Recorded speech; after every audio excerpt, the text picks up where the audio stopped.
Welcome to LOA Today. I'm Walt Thiessen. With me today is life coach and LOA teacher Joel Elston. This is your daily dose of happy. We are so happy you decided to join us today. And Joel, I have been doing a lot of practicing lately of what Abraham Hicks calls the art of allowing. Yes. I've been doing a lot of that lately. And yes. Good thing to do. It's a really good practice. I mean, we both know that, right? It's very powerful, very potent. It gives you all kinds of great stuff that happens. It's also a bit of a challenge. And one of the ways that I'm being challenged is in a rather small way right now is as we're starting this show, we're finally at the point in the spring where my cat's willing to be outside for fairly extended lengths of time. Problem is, I'm not sure when he's going to want to come in, and it could very well be while we're doing this. So I'm in the art of allowing him to be outside. But if you notice that I step away from the mic for a second, just carry on for about 30 seconds more because I'm just allowing him into the house. Absolutely. We'll have no problem with that. And along the same line of the art of allowing, there's a book that you encountered that is apparently a red hot book that has a different title, but it's also about allowing. It's just a different kind of allowing. Absolutely. And this book is by Mel Robbins, and the concept is, the title is the let them theory. And it very much is, it does sort of begin with the concept of the art of allowing. It gets into the why you allow people, and we're generally talking about grown-ups here. We're not necessarily talking about children. So if you know, not to be confused, children need guidance. You have a responsibility with kids. So we're talking about adults in general, but allowing people to do what they do and you let it go. Mel does a really good job. She's a very good speaker. She is also the author of the 5-second rule, which I'm a big fan of, talking about matching a lot of my beliefs with the law of action, the concept of that. So this one hit home, but just like what you were saying to begin with, the art of allowing by Abraham Hicks really explains by allowing things to happen, particularly things you don't want to happen to other people or whatever, thinking you're going to be able to control that. There's power in allowing people to do what people need to do, even if it's the absolute wrong decision. So she starts off the book by gives a great example of her son going to the prom. And when he's going to the prom, he's your normal, sounding like a 17, 18-year-old kid. They're going to the prom. She describes her daughter had the prom before him, where everything was laid out perfectly. The car was there, reservations for dinner, all that stuff. Well, the boy is like, yeah, we're just going to the prom. Last minute, I needed a suit. They didn't have reservations. They wanted to eat at a taco hut in their hometown. Would not hold all the kids. It was about to rain, and she was freaking out as all the kids gathered at the house, trying to make arrangements for them and tell them where they need to go. And finally, her daughter said, who was there watching this, just let them do what they want to do. And he goes, but what if his shoes get ruined in the rain? That place doesn't have room for them. And just let them do it. And so finally, she let go of it and realized they're going to do it anyway. Everything she worried about happened exactly as she worried about it. He ruined his shoes in the rain. He thought it was funny. They ate outside of this taco shack, getting drenched. They go to the prom. They have a blast. And she realized she almost ruined it for everybody by trying to control everything.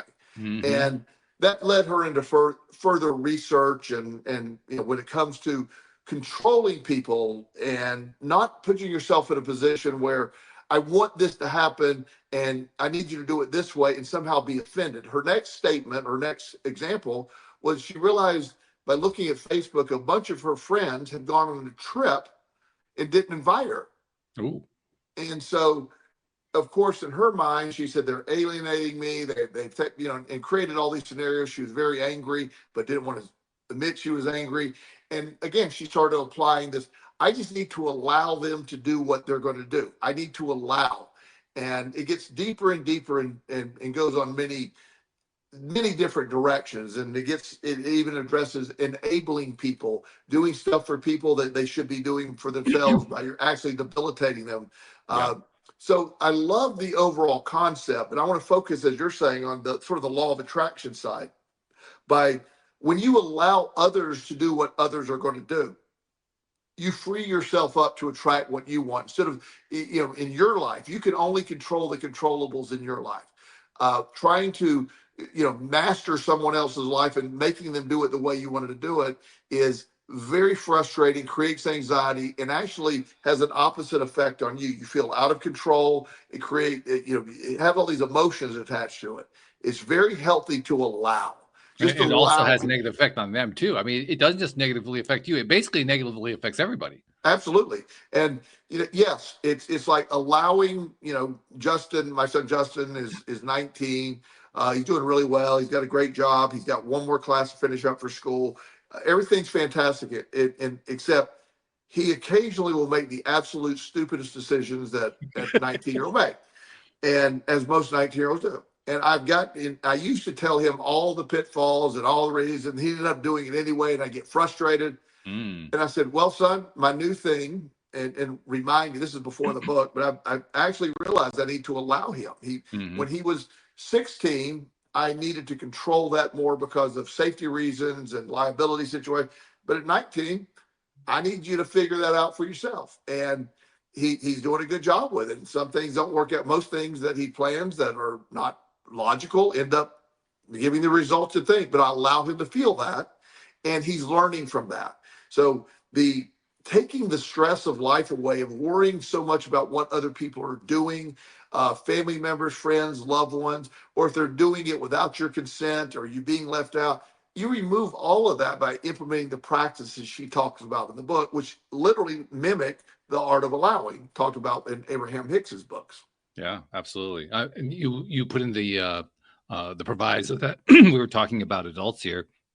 I would actually say it extends to children as well. I mean, clearly there are situations where, if your child is about to run out into traffic, you definitely want to grab them by the arm. You don't want to just allow them to run out into traffic.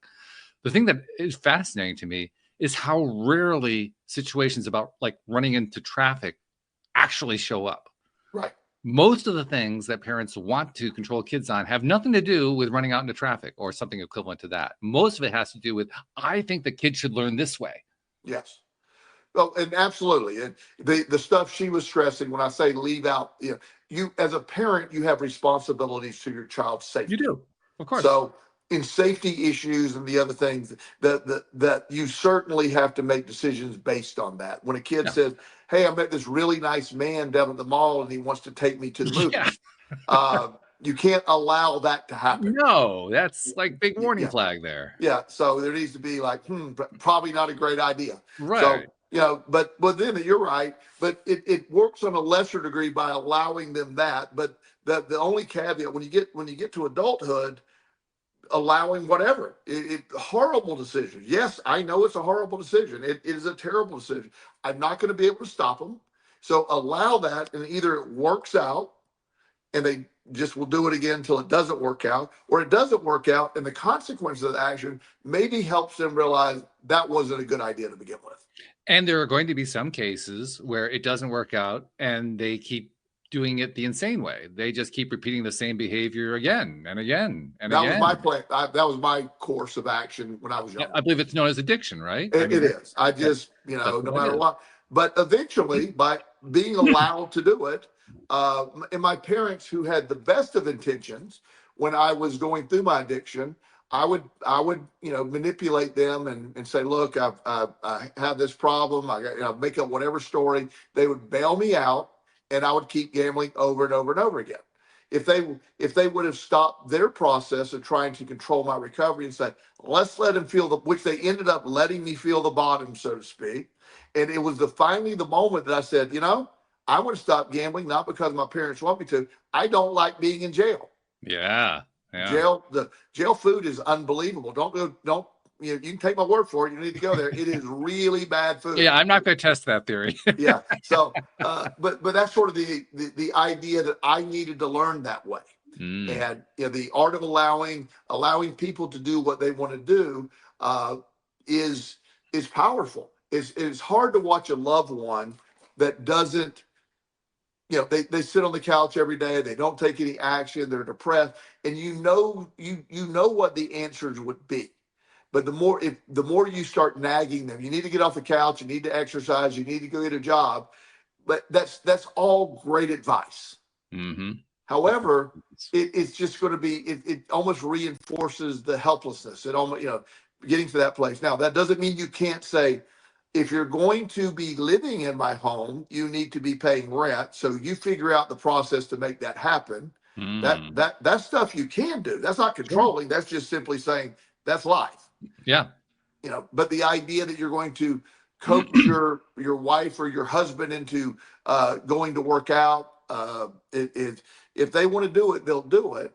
But the nagging effect, or the overall, if you would just do it the way I want you to do it, then everything would be fine. You're probably right, but they're never going to do it that way. It's got to come from them. And that is the challenge. That's the hard part. Yes. And it's hard to remember when we're faced with these situations, how they can work out. I mean, like your experience, it's not terribly intuitive to have come to the conclusion that you would go through your crash and burn where you end up in jail and come out the other side and turn your life into this miraculous life. That's not the normal chain of events that people would anticipate. Right. That's what makes it so difficult. Yes. There's also, to be fair, at reporting accurately, there was a moment when they cut me off and they said, just go experience what you're going to experience. I literally considered taking my own life. It was such an overwhelming idea. So I'm not saying it's without risk. And I was at 50-50. I could have done it. I made a decision to go forward. So it's not without risk doing it. It is, again, wouldn't there be their fault if I had chosen that path. But my path at that point was, I had to come to it myself. And the support that they had offered, their version of support was, let's just keep paying everything off. When that ended, then my reality hit. And, I did my jail time. I got out of jail. I began paying everybody back and, started working, and, the story as it goes from there. But it was not as incredibly simple as it sounds when I'm describing it 30 years later. It was very difficult. The first year or two was not good at all. But I didn't quit. That's the main key. And, I earned that. I was allowed to go do it the way I wanted to do it. I needed a place to live, so I needed to work. There was no debate about that. I needed to work. Well, I said when we got started on the show that I had to allow my cat to do his thing. Of course, now he's ready to come in, so I'm going to go let him in the door. But while I'm letting him in the door, talk a little bit more about what the book itself goes into. Like we know what the general topic is, but can you share some of the stories, share some of the things that the book is actually telling us? Okay, certainly will. So as I was mentioning, she talks about various stories of examples in her life, particularly around feeling left out and seeing other people doing things. Looking at other people's homes and visiting one particular home that was so beautiful and so nice. And she was thinking to herself, this was when her and her husband were struggling, like, this is not fair. How come they have this life? And she was even described at one point crying because they had this idyllic life, or seemingly idyllic life. And somehow that was bothering her because of the comparison ratio that goes on in her brain, where we start saying, look what they have, life is unfair. And she goes on to point that, life really is unfair. That we're not going to argue that statement, but the comparison to other people, and you see that, you see how it affects your brain. You start to realize there's a jealousy component, and those are not things that are conducive to you moving forward. You place yourself in a victim mindset with that. And so in a victim mindset, all you can manifest is things that match victimhood. And, that's sort of, she's not using those words, I'm using those words, but she tells these stories that everybody, when she was ending up in the woe is me, life is not fair, she realized, I got to start taking action. I have to do something differently instead of allowing everyone else to trigger me emotionally. And the fact from that, when other people trigger you, they're not really triggering you. It's your perception of what they're doing that is triggering you. And that's what she was able to understand. So even the let them theory is, let them have their life. Let them do it. That has nothing to do with me. There's people and she also pointed, there's people in far worse shape than we are. And I'm not worried about them. I'm worried about me not having the life they have. So that makes a big difference when, those comparisons start to look, when you say, I look at other people. I have people all the time that say, you have this incredible life. You've gotten very lucky. I've heard that many times. And I always respond, yeah, I have gotten incredibly lucky. I am incredibly lucky. But they know that they don't know the entire story that led to this point. So, but I don't need to explain it to them. I just say, yeah, I am lucky. I believe that. I'm very lucky that I got to this place in a very non-traditional way. So the allowing, first of all, allow people to believe that want to believe. I'm not harmed by them believing I got lucky. I reinforce that with them. It's not allowing your emotions to. She used the word. She's talking about the concept a lot of times of stoicism. Stoic response is always. It's not what happens. It's how you respond to what happens. That's sort of stoicism in a quick nutshell. And applying that where you can control your reaction to things. And you can't control the things that are happening around you often, but your reaction will always remain in your control. You need to reframe it where, yeah, I can't control what's going on over there, but here's where my power exists in right now. How appropriate that, even though she wasn't naming it this way, what she was talking about in your words was the idea of victimhood, of being feeling like a victim. Because the reason I say that that's appropriate is that's one of the things we were talking about in the last episode. I do 2 episodes on Monday.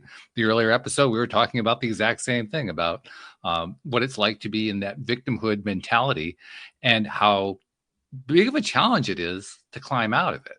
Because I mean, well, victimhood and addiction, they kind of go together, right? I mean, they're like 2 sides of the same coin in a sense. Yes. And they trying to get rid of one without trying to get rid of the other is virtually impossible. You have to be willing to let them both go, and that's hard. Letting go of the whole thing, that's hard. Because again, that's all stored subconsciously. So any of that stuff is harder to change. Anything that's stored there is harder to change, right?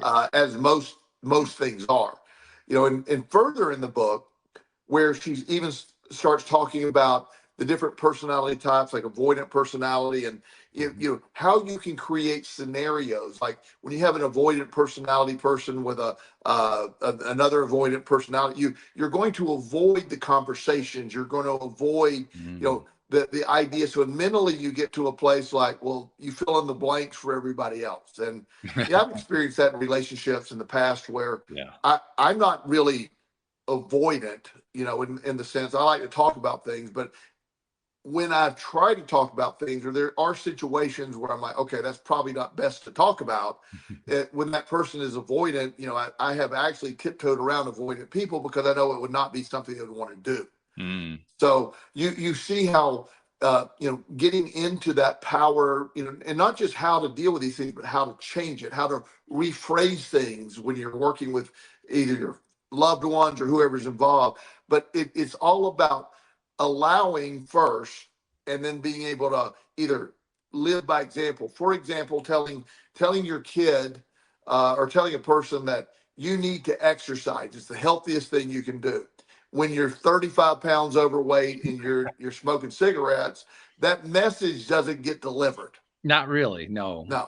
Or if it does get delivered, it gets delivered in an inverted way. Yes. So when I tell people to exercise and work out and I don't share it as telling them to do it. I share it as this is what I do for these things. Right. So if anybody says, well, what is the biggest thing you did in your recovery? I said, exercise and nutrition changed everything for me. That was the cornerstone of it. Oh, okay. And, and I'll say, I'm not saying that works for you. I found that for me. And, I work out every day. I do this. I feel fantastic. I'm not near my age, biologically. I'm still stronger than most people, much less anybody my age. Right. All that takes place because I found that to work for me. Does that work for you? No, you do dancing. That's your exercise. It's Absolutely. just as good. It's just, I don't have any judgment over that. It's just the point is you found your way to do it. Yeah. So by telling people this is what you must do when you delivering the message, it's much better to let them see what you do. The reason that I post my workouts occasionally on Facebook isn't that I'm showing off posting my face. I'm demonstrating that I'm doing exactly what I'm telling people to do. Yes. That's why I post them. like when they like. Well, plus you're also satisfying the curiosity of people like me who want to see what it's actually like for you to lift 500 pounds. I actually want to see that. Yeah. Yes, and you have seen that. So, I have. It's amazing. Yeah. So, but as all of this is taking place, the allowing, the perspective, and if I were to label the book and put it in a category in the library, I would put it under Stoicism. To be honest with you, it's this very much she's talking a lot of Stoicism, and it's very practical. Her delivery style is amazing. She does a podcast. One of my comments on Facebook was, she is amazing, but I think she is all over the place. And I go, yeah, she is ADHD brain, I can tell, but she's really good with it. I'm all over the place, so I can relate to that. Yeah, sure. But I really recommend this book because it hits on so many things more than just the art of allowing. It gets into, how this happens in relationships, expectations, the disappointments of, what you're expecting. And it gets much further. What was fascinating to me, it went much deeper than I thought it was going to go. I have an example. Are you familiar with the book, The Power of Now? Yeah. Okay. Eckhart Tolle. I love that guy. But you know what the book is? It's the title. Pretty much. No, it is the title. It is 300 pages of The Power of Now. That's it. Yeah. There's not a lot of variation in that book. No, and I love it. And the way he talks is good, but it's really hard. If you ever seen a movie that the trailer was the entire movie, this is The Power of Now. The title. I'll be perfectly honest. The first time I read it, I only read the first quarter. I said, okay, I'm done. You didn't need to open the book because you were not miss anything. Yeah, and it's a fantastic book. I love this guy. So this isn't being critical of him. Yeah. But so when I read this, I thought it was going to be mainly on that, but it gets much deeper, which I really admire. It gets into, it really goes further. She's not a psychiatrist, psychologist. She just is sharing her experiences of what works. She obviously does a lot of research as well. She backs herself up with studies and science and look at that. So highly recommend the book. But I love the energy that the whole mindset brings, and it's selling like crazy. I've been, I give out the secret. I bought 100 copies of these and gave them out. Then I don't ever do that with a new book, but I did that with this. Yeah. I mean, as far as I know, the secret is the only one that you've done that with. This is the only one. New behavior. Yeah. I don't know how many of those I give it out, but it's thousands at this point. But I really gave it to family members. Some of my clients, I knew they would relate to it. One of my younger 15-year-old clients asked me if he could have it. He was in the office. I didn't think to give it to him, and I said, well, just tell me, do you relate to this? You're 15. Can you see all this? And he said, he literally, before I said anything, he said, this is the art of allowing. Good for him. Yeah. I said, you're right. And he obviously he's read the other stuff from Abraham Hicks. So, right. But yeah, it resonates. And, I have my son reading it right now just to understand when you try to control a relationship or control things, you literally are destroying it because it's not, it's not going to go the way you want it to go often. When you allow things to unfold and you find a way to communicate about this, and doesn't mean you can't express concern or doubt or whatever, but just getting frustrated because the other person isn't listening to you it's redundant to you, and it creates what I just call the circular way of thinking where you develop resentment. And once you get resentment and disdain, that's another level. That's when things start to really fall apart in relationships. I haven't read the book yet, but I admire what she's done, because based on what you're describing, it sounds like she's taken this very important and very basic concept, art of allowing, and telling it in terms of how much she has struggled to apply it in her own life, and yet showing how she actually made progress in doing so at the same time. And she has several. I can see why that would be a very popular book. It is, because she does. One of the things I like about how she does, she's a good speaker. She's had a lot of depression and anxiety, and so everything it's sort of the same concept with me. While I have a ridiculous amount of degrees and certifications and all that silliness. My real experience comes from my life, what Right. worked for me. That the other stuff is when I started out and needed I need a lot of certifications, and it doesn't mean it's not helpful somewhat, but they don't mean anything. My life experience is what people relate to. Right. And she's doing the same thing. I'm a train wreck. I need to work around this. She's become wildly successful. She's just probably the most popular speaker right now. Her podcast is like number one or number two. So she's really on point. But everything this is what happened in my life. Here's how I applied it. And boom, that's an amazing, amazing delivery. People like that because it's something you can relate to. As I mentioned earlier, I had a guest on today. We were talking, among other things, about victimhood and specifically how that plays into the various processes and experiences that we go through as we're trying to navigate our lives and trying to figure out how to get past our own stuff. That's really what this particular book is about. It's trying to get past your own stuff. Yes. And it's her story of how she tried to get past her own stuff. After we were done recording today, the guest and I, Anne-Marie had to leave because it was pretty late where she is. So she left, and the guest and I were just chatting. And she actually was asking me for some advice because she's going through some stuff similar to what I went through when I first started the podcast. And so I was just, sharing some of my stuff. And I realized I had no idea what I was going to say to her. I mean, I'm not a professional coach, so it's not something I do regularly. But it was actually fairly easy. Because what I realized was that all I had to do was show her what I know works for me. Yep. And I even told her, this is just what works for me. I can't promise it's going to work for you. This is just what works. And I literally focused on one thing. Where's your vibration? Yep. I just explained the whole concept of vibration, high vibration, feeling good, low vibration, feeling bad. Try to find the high vibe stuff, stay with that. More and more stuff comes your way. I basically laid that whole pattern out for her, and she grasped it. She got it. Sure.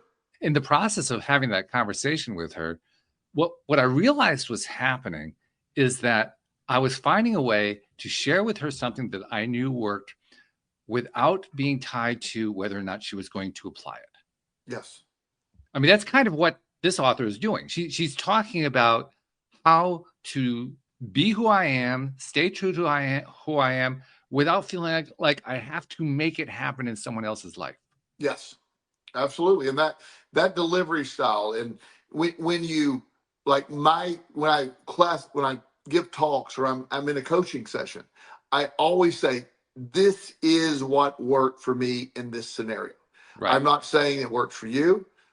When I tell people, I've shared this many times on the show. I was on a show one time with this lady that she does a trauma show, and it turned on me when she said, well, what medications, what was your protocol and medications for your depression and anxiety? And I said, intense exercise, good nutrition, and rest. Oh my goodness. I had no idea. She got so angry.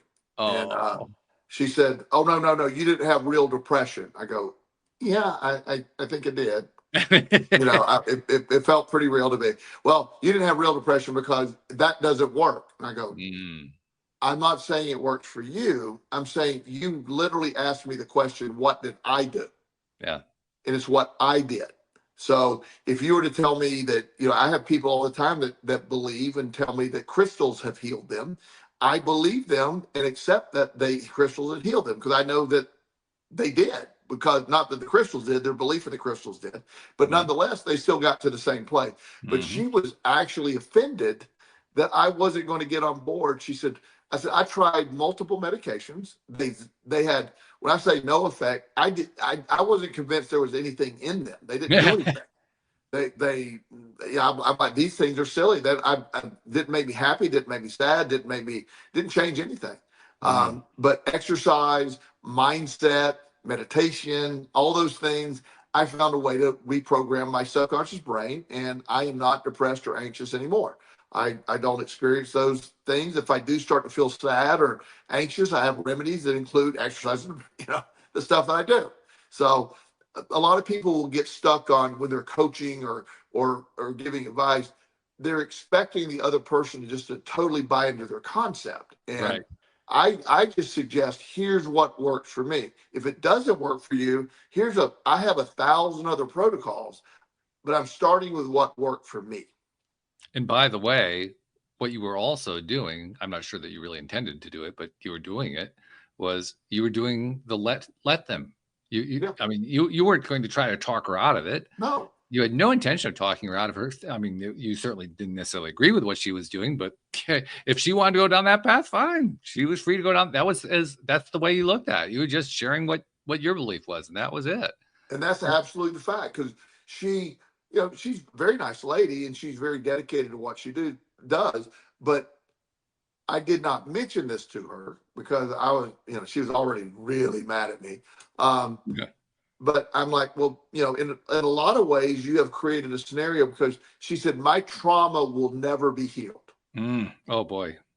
And I said, I'm sorry to hear that. And, yeah. I wanted to say, well, you have created this victim mindset that says your trauma will never be healed. And the reality is your trauma will never be healed, not because it's not something that could heal.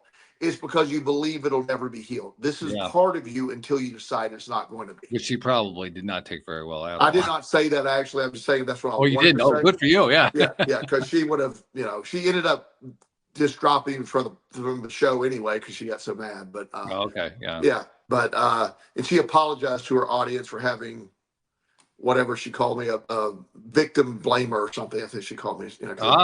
Yeah. So I just but and as you can imagine, I was upset for 3 seconds. Time. No, I didn't care. I figured 3 seconds just to be polite. Yeah. I was like, oh, that was weird. I was really sort of not upset, but I was like, okay, that was 30 minutes of my life that I'll never get back. Yeah, that's what you were really upset about. Yeah. And so, but nonetheless, it's not to make fun of her. She's a very nice lady. She has her sin, but there's some people that get so entrenched in that they can't let go. And that's where that victimhood is such a dangerous place. What a horror. I had a period of time of the victim mindset, and it's miserable. It is, of all the things I've gone through, it is the worst mindset I've ever been in. It's helpless. You keep waiting for somebody to come save you. You keep waiting. But if people would do this different, none of this is my fault. I shouldn't have gone through this. Does anybody? And that is so debilitating. That's my most disliked version of myself of all time. And when you're in the midst of it, because I've been in that one too. I've been in that same mindset. When you're in the middle of it, you don't realize how debilitating it is. Oh, no. That's like the last thought that comes to your mind. Absolutely. And that's sort of the key when you realize that life is amazing, or it's not. And most of it depends on your perspective of it to determine which one.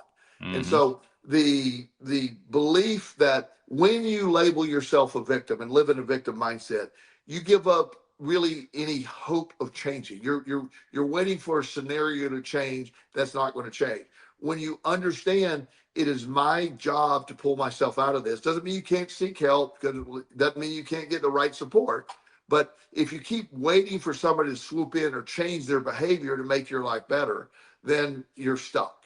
I've had a client last week said he broke up with his longtime girlfriend, and he's, if she would just get back with me, my life would be perfect. Oh boy. And I said, well, first of all, it wasn't perfect when you were with her, to be fair. And second, blunt message, she's pretty clear she's not coming back. So if your world's depending on that, doesn't mean you don't grieve it. I'm not saying, I know how horrible those things are, but at the end of the day, you're going to have to get to a point where you pull yourself up and let's start moving forward. It's astonishing how often men and women, male and female, will get into that mindset of trying to figure out. You especially find it on law of attraction groups and so forth. How can I attract my ex back? Yeah, it's incredible how often you see that kind of thing. And each time I see it, that's where I have to do the let them. Yeah. Because I so much want to jump in and say that's a really bad idea. One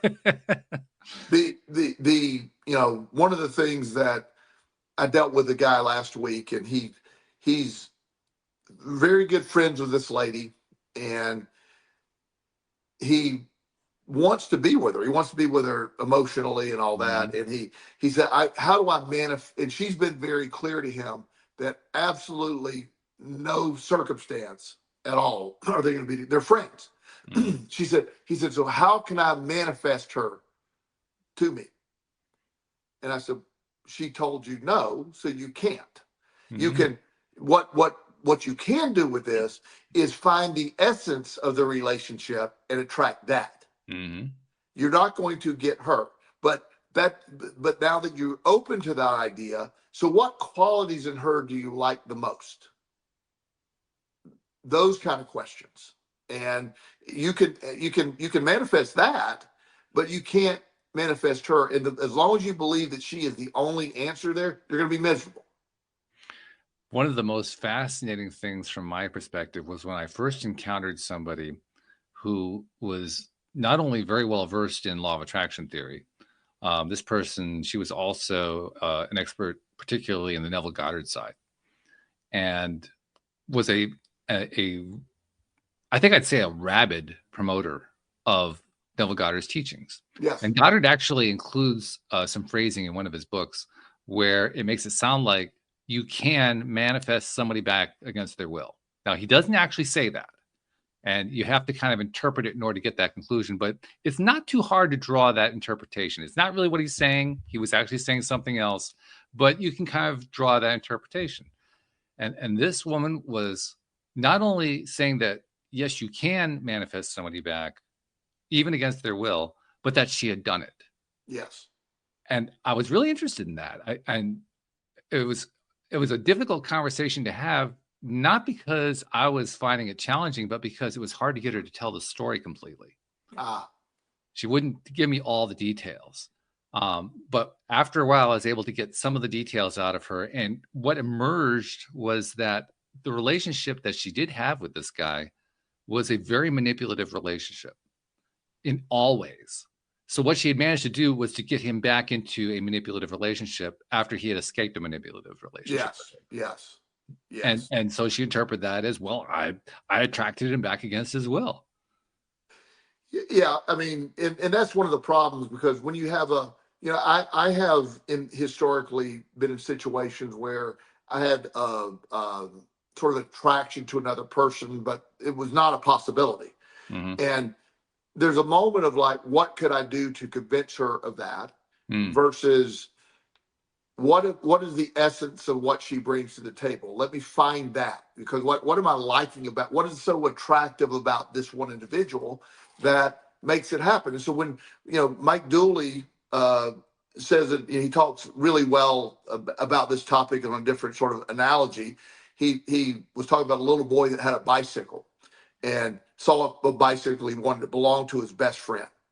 And so he went home and said, I want that bicycle, and that exact bicycle, his bicycle. And his dad's explained to him, we can get you one like that bicycle, but you can't have that bicycle because that's not available to you.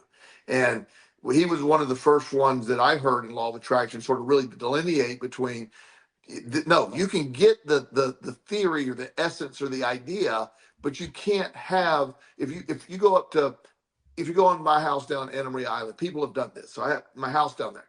Love my house, not selling my house. There's not a number you're going to sell the house for, all that. People would knock on the door offering gigantic amounts of money. Not for sale, not for sale. If they understood there's more value to that house, it's not a money thing for me at that point. Right. There's emotionality to that house. So the idea that I'm not going to sell that house, it doesn't matter.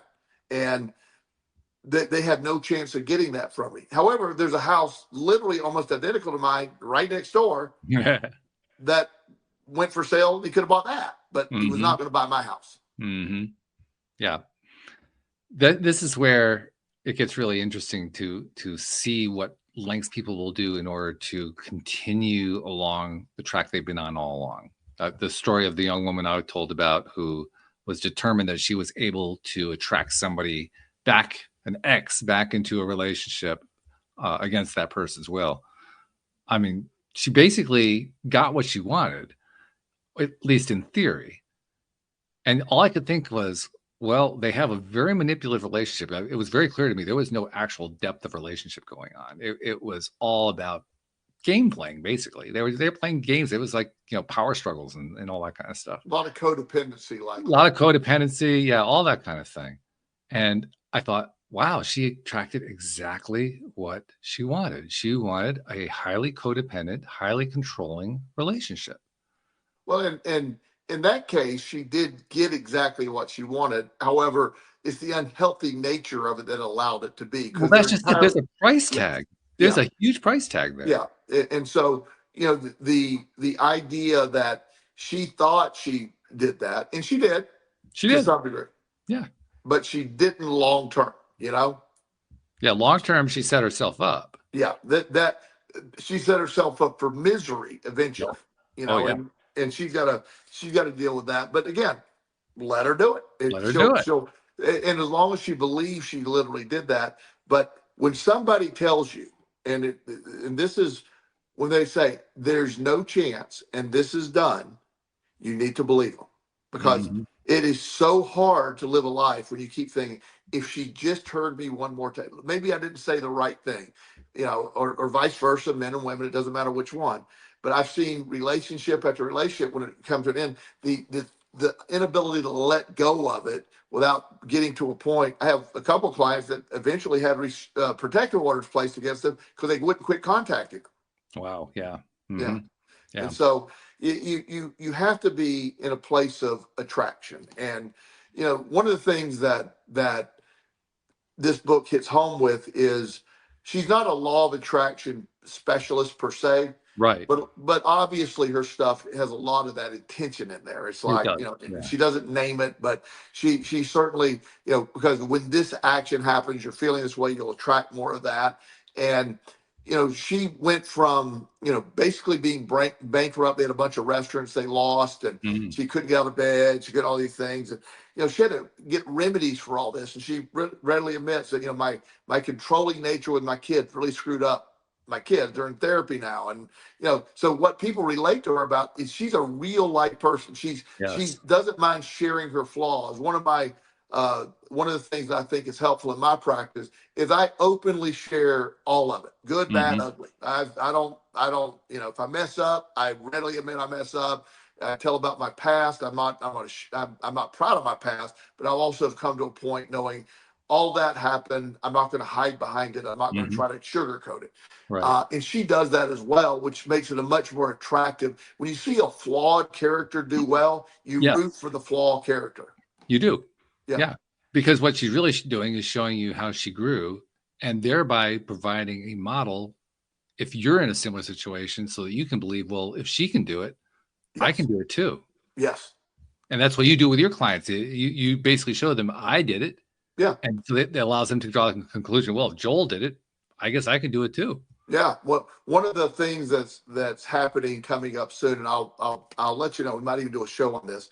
Um, Early in my practice, I don't know exactly when, but I started in 2012 in my private practice. So shortly after I started, um, this lady contacts me, and she had gotten my name from somebody. I was just brand new. I didn't have much stuff going on at the time, but I was Mhm. seeing some clients, but it was in the process of building. And her son, who they're from a very well-to-do family, very well-known local family, uh, and they were. He got busted selling a bunch of pot. He was like the head pot dealer in Richmond at the time. I mean, Oh, okay. he was selling a bunch of pot, and he unfortunately was able to work out a deal where he had to do 4 months in sort of a treatment program, and he got out on probation. And his parents were like, "We got to get him in to see somebody." Hmm.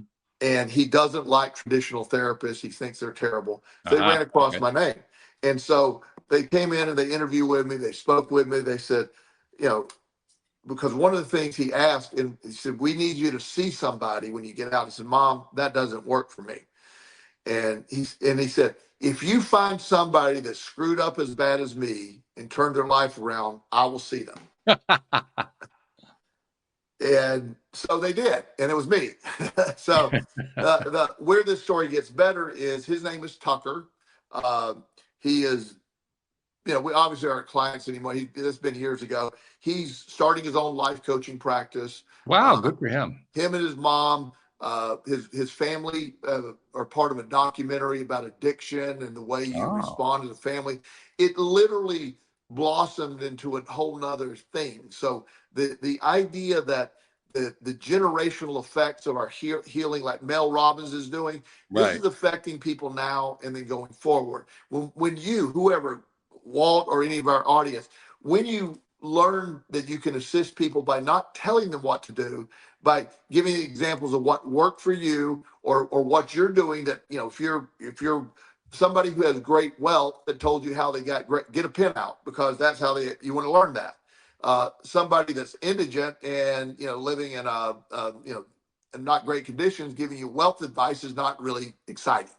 Mm-hmm. You know, Mm-hmm. so, you know, you do that. You surround yourself and with people that have done it, people that have gone deep, they found it, they become successful. You know, I don't know if you've noticed, but last week or so has been a little iffy in the stock market in our country in general. I don't know if I you heard a noticed. few things. Yeah. Yeah, Mm-hmm. yeah. So I'm not going to share the number that my portfolio is down today. I'm not. It's embarrassing. However, it doesn't matter. Mm. I'm going to allow that to happen because that's not my only.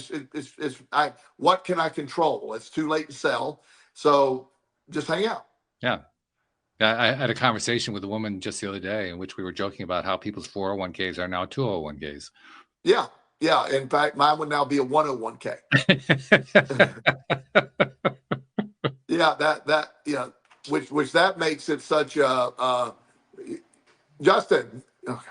So that makes it so frustrating that my son just tried to walk in, he walked out. I don't know what that was about. Yeah. So the premise that we're looking at is, no matter what happens, you're going to be okay as long as you don't allow the negativity of that to go down. The stock market going down, it's not pleasant, but nonetheless, I can't control that. What I can control is continue to make money, could shift my investing strategy. I don't have any money going in the market right now. I have it going in savings, and we'll see what happens. But I know I'll be okay.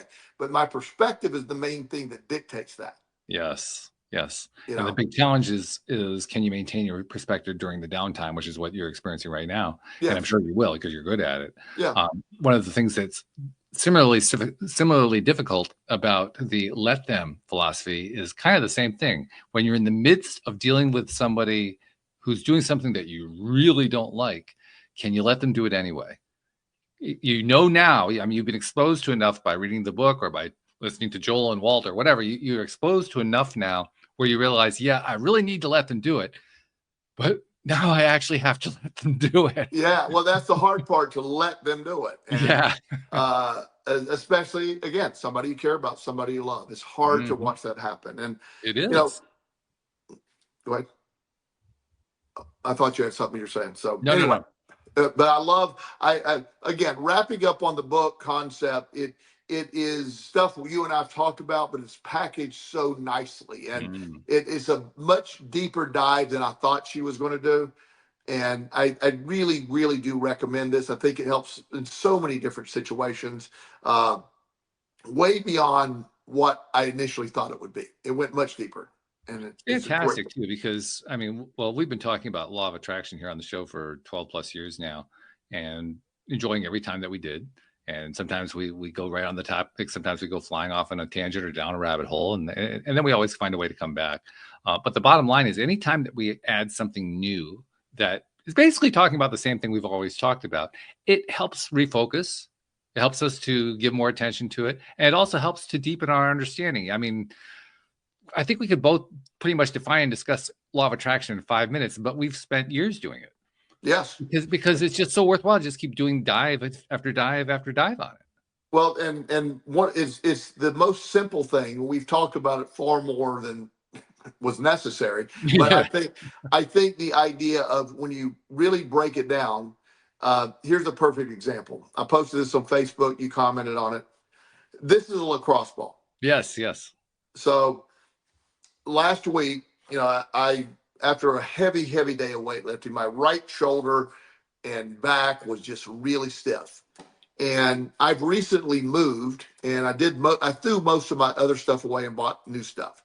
So apparently in the move, I have 4 or 5 lacrosse balls.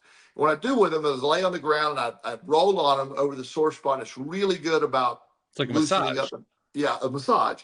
And so I noted that day when I woke up, I had to go do some stuff, and I went to the gym, and on my list was to go to the store and pick up a lacrosse ball. Mm-hmm. Benign events. When I pulled up to my after workout meal, which is normally Chipotle, by the way, it's a perfect place for after workout meals. Okay. And I opened my door and I literally laughed because this lacrosse ball was by my feet. I love it. It's such a random thing that is so specific. I couldn't ignore it.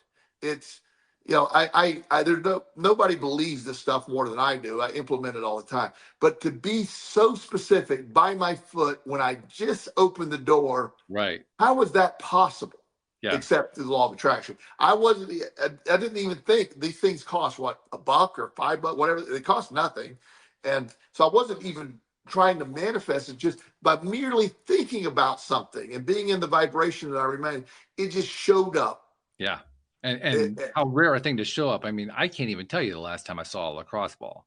Yeah. I mean, yeah, especially in the parking lot of Chipotle. I mean, it's just, it's like, what are the odds of all that taking place at that moment?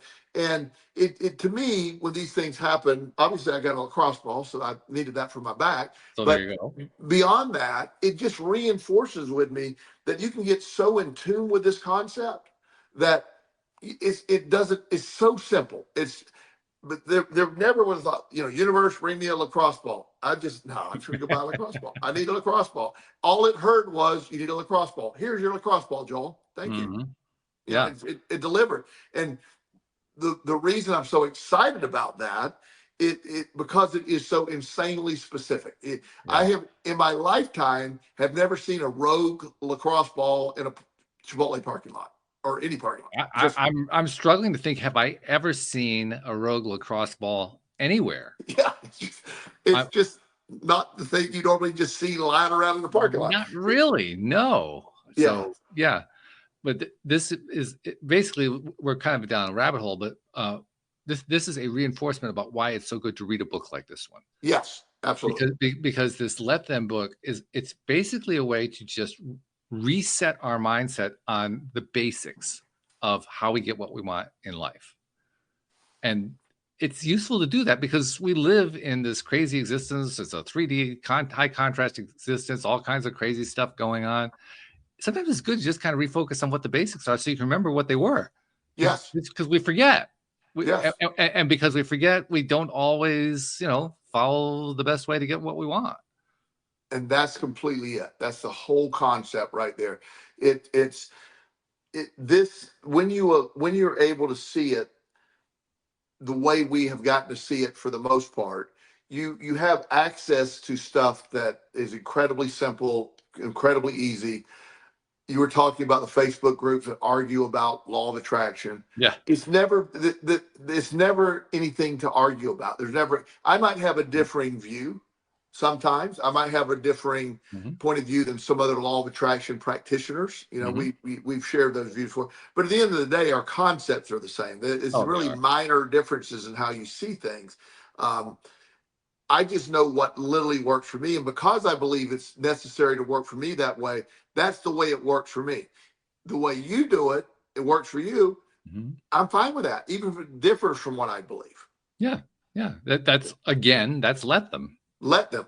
And there's also a part of the book where she gets into the let you theory. Let you. Oh, I'm glad that she does that. Yes. And so when you're talking about all this, it sounds like she's saying you don't care about anything. You don't worry about anything. No, she's like, here's some things you can say, let you. Here's the areas where you can. A loved one is, not feeling well. Instead of telling what to do, say, hey, can I pick you up today? Can I go out? Can we go out for dinner? Can I do just, there's things you can do that aren't intrusive and controlling, but there's things you can do. And I think that's really big. It's really big to understand that. Yeah. I mean, every time that we reinforce the basics of this, because there are a very limited number of basics associated with this basic theory, because it is a very basic theory. Yes. But every time that we reinforce them, not only do we revisit them, but we revibrate to them. Yes. And that's something that I think we all kind of underestimate the power of. I mean, because, well, Joel, you and I already know the concept. We've talked about it so many times. Yes. You know, so why do I need to revisit it? Well, I need to revisit it because it's a great vibrational place to be. And when I'm vibrating in that space consistently and consciously, more and more good things happen. That's why it's so good to revisit. That's why it's great to revisit. That's why I'm glad my lacrosse ball showed up. That's right. Because again, it's to me, all this is a reminder of the power of all this. Yes. That's something that if you can see it in your mind, you can hold it in your hand. The great Brock, who said that? Oh my gosh. One of the great guys, Bob Proctor did say Bob that. Proctor, I think, yeah. Yeah. Mm-hmm. If you can see it in your mind, you can hold it in your hand. And that, the mindset of that is it's literally obvious. You saw it in my mind. Now I envisioned going and paying for it, but I didn't need to do that. It just showed up in my hand, so to speak. Yeah. Yeah. Well, thank you for the reminder of what it takes to make stuff show up on our hands, because that's a wonderful reminder to have. And thank you to Mel Robbins for reminding us in her way of how all that stuff happens. What do you think? Did we do justice to the topic? I think we really did. And I think it's something that when one of these books come out like this, I love to bring attention to it, because there's a lot of great books that come out every year. I as you know, I read or listen to over 100 books every year. You blow my mind with how many you pay attention to. It's just wow. But very seldom does one come along that I'm going, okay, this is now big. This moves up my list, way up the list. It covers so much. Big fan of her 5-second rule as well. That one was a great book, but this one tops that in my mind. And wow. It's as I get closer, made great progress on my book, The Law of Action. I'm going to reach out to her and see, obviously not the co-author, but see if she'll read or just give me a thumbs up, because a lot of our theories match. And I quote her a lot in the book. I reference her 5-second rule, and I'm going to reference some of this stuff from the Let It Now theory too. So very good. Yeah. So hopefully she does that, but whether she does it or not, I'm still a big admirer of her work. Well, thank you for sharing it. We really appreciate it. And it's been a fun conversation, as it always is. Every time that you and I talk, we have a great absolutely time. Yeah. So thank you very much. And thank you to our podcast listeners everywhere. We'll see you all next time here on LOA Today. Goodbye, everybody.